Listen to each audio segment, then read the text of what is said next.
Ladies and gentlemen, hey, hi, how you doing? Welcome back to the channel. Thank you so much for stopping by.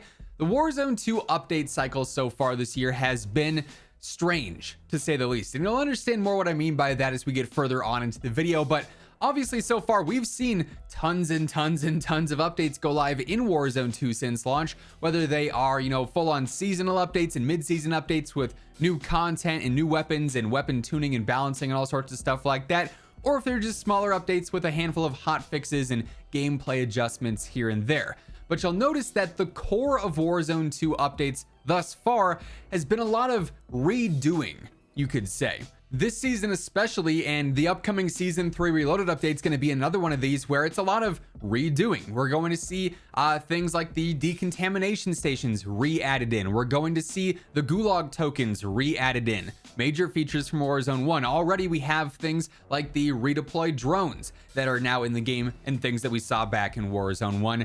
And a substantial part of what we've seen changed in Warzone 2 so far is just various quality of life updates and features to make it more similar to Warzone 1 gameplay, which probably wouldn't be the case if the design direction of Warzone 2 wasn't to change so many fundamental things, but it is what it is at this point, right? It's where we're at and it's where we're going to be probably for some time. And so I wanted to focus on the Warzone 2 update cycle and why it seems like every single major update is just repeating Warzone 1 updates rather than being more innovative and adding in new things to Warzone as a whole.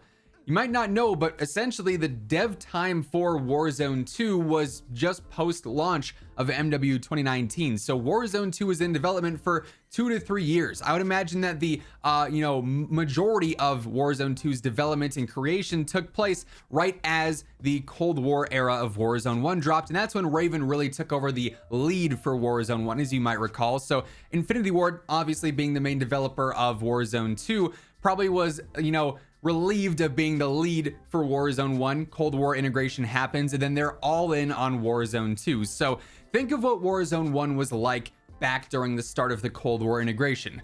Ironically, it was also ridiculously broken. We had all sorts of stat issues where weapons weren't functioning as intended. Every single attachment did something it wasn't meant to do or was missing major features of what its description said it was supposed to be. We had all sorts of game-breaking bugs, demon glitches, hackers running amok. It was pretty wild, right? But when you think of the core gameplay, honestly, Warzone 1 was pretty basic at that point in time.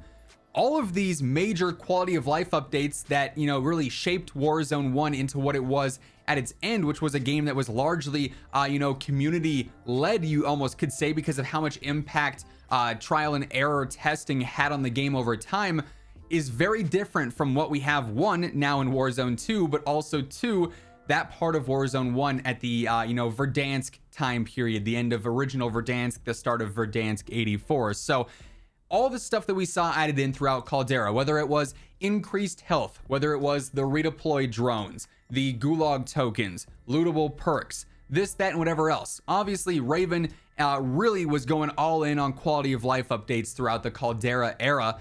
And frankly, Infinity Ward just didn't have, one, the time to actually go through and implement those same things, considering by that point, they'd already been a year and a half, 2 years into the full-on development of Warzone 2 with the core gameplay, how they wanted the movement, what features they wanted, how everything was going to work.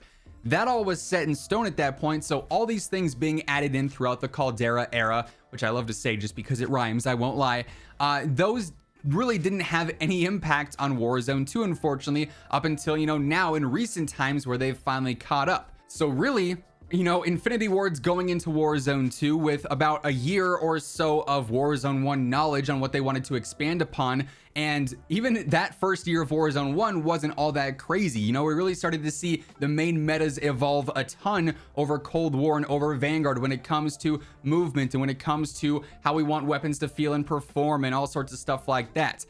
As we all thought going into Warzone 2, this game was really going to be Warzone 1, but finally optimized and upgraded for all players, meaning current gen features of FOV slider and different graphics capabilities and stuff. We would be able to, have a smooth gameplay dynamic where every time there's a major update and new things are added in, it's not going to deteriorate the overall quality of the game. I don't think many people were expecting Warzone 2 to basically rewrite how the game would function at its core. Which obviously is what happens. So now that we're seeing the, player drop-offs, as the recent reports came out for the quarterly reports from Activision, back during the Vanguard era of Warzone, there was about 100 million concurrent users on Activision titles. That's Warzone multiplayer old titles as well. This year, around the same time, it was 98 million. So Modern Warfare 2, the #1 selling COD initially, like crazy record-breaking COD, has a smaller concurrent player count than the Vanguard era of Call of Duty, which is pretty crazy to see. So obviously Call of Duty's had access to that data since day one of Warzone 2, and they've seen that that player count really isn't going in the direction that they've wanted to, hence why we're already seeing more changes to bring the game back in line with Warzone 1. But that also obviously equates to us having to redo all of these updates. All the best quality of life changes from Warzone 1 largely happened between Cold War's integration and the end of Vanguard, an area where Infinity Ward didn't have the time to sort of undo their core mechanics and re-add in things from Warzone 1. They would have had to scrap things, and that probably would have delayed, development a ton. But also, they didn't have the data. When you add in all these quality of life updates, especially the ones in the Caldera time period where they were, a lot more drastic with redeploy drones, health changes, all sorts of stuff, iron trials, things like that. You can't just have this new feature in the game for a week and say, okay, players love it, or man, players hate it. It's something that is going to take, weeks, months at a time to say, all right, we added this feature in and we saw player retention increase tenfold. We added this feature and we saw the player count increase by 100,000, So with the development time of Warzone 2, they just didn't have the access, they didn't have the information to see, okay, this is really what the players like,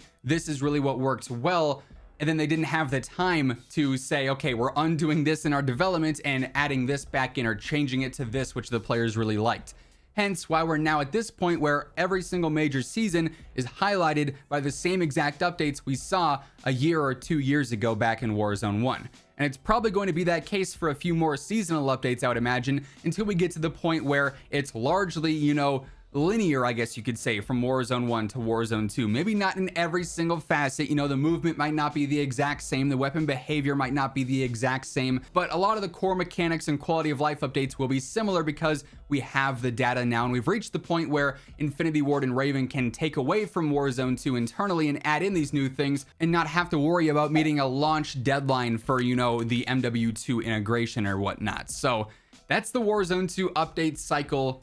Is a more broad topic. It's a lot of redoing, it's a lot of re-adding in because of the situation that, Warzone 1 had when Warzone 2 was being developed. The main reason I wanted to even discuss this in a video is because I see, hundreds of comments weekly, I would say, honestly, saying, Zach, why are we just seeing old Warzone 1 updates every single, major seasonal update? Why do they just keep re-adding in stuff from Warzone 1? Why are we just getting the same stuff from last year in Vanguard? It's because, one, it worked back in Vanguard, and two, it would have been there at launch had they had the time, had they had the data to actually say, okay, this is clearly what players enjoy. So we're probably going to be here for a bit, and going into, year 2 of Warzone 2, once we get Call of Duty 2023 and that integration and what have you, we'll probably start to see actual, more innovative updates. Brand new things to Warzone, brand new gameplay elements and dynamics that we never saw back in Warzone 1 and we haven't seen here in Warzone 2, but it's going to take time to get back to where Warzone 1 was in terms of all the elements and dynamics that worked well. We're going to have to get caught up before they can move forward, unfortunately. So if you're wondering why the updates are always, based around old stuff, that's essentially why it is the way it is. That's going to wrap things up for this one. If you guys enjoyed the video, let me know by dropping a like on it. And if you guys are new here, feel free to hit that subscribe button, turn on those post notifications so you can always stay up to date with absolutely everything going on in the world of COD. But once again, thank you so much for tuning in. And until next time, take it easy, have an awesome rest of your day, and I'll catch you guys later. Peace out.